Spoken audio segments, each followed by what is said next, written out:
The Poniente blew upon my eyes, and they closed.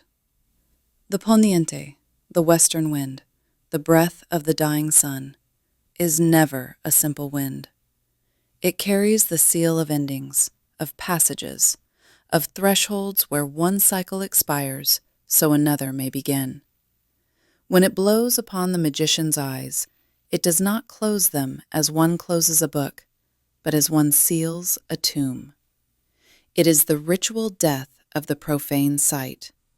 For the eye that shuts to the outer world opens within. The awakening of the nocturnal eye, the inward gaze that sees without intermediary. Thus, Matt, the ascent begins, not with a gesture, but with an extinction, the first darkness before the true light. What follows is not an ordinary vision, Matt, but the eruption of spirit into a consciousness stripped of its noise. The red fire and the white fire are the two primordial forces of the work. The red alchemical sulfur, burning and fixed.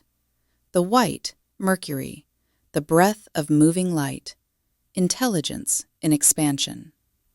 In their whirlwind, these forces do not oppose each other. They engender each other.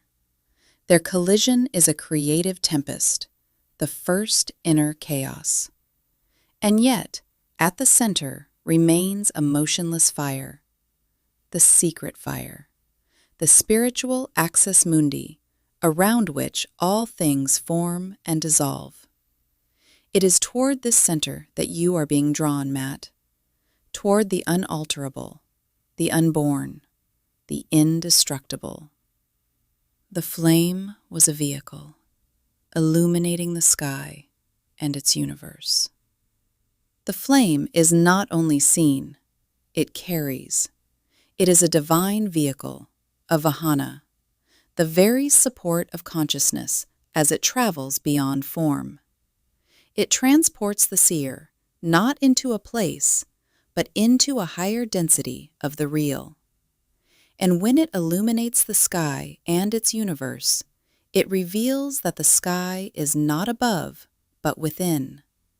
That the universe is not a space, but a state of vision. This, Matt, is the first light. The primal, let there be light, still unfolding. And your inner eye now stands at its threshold.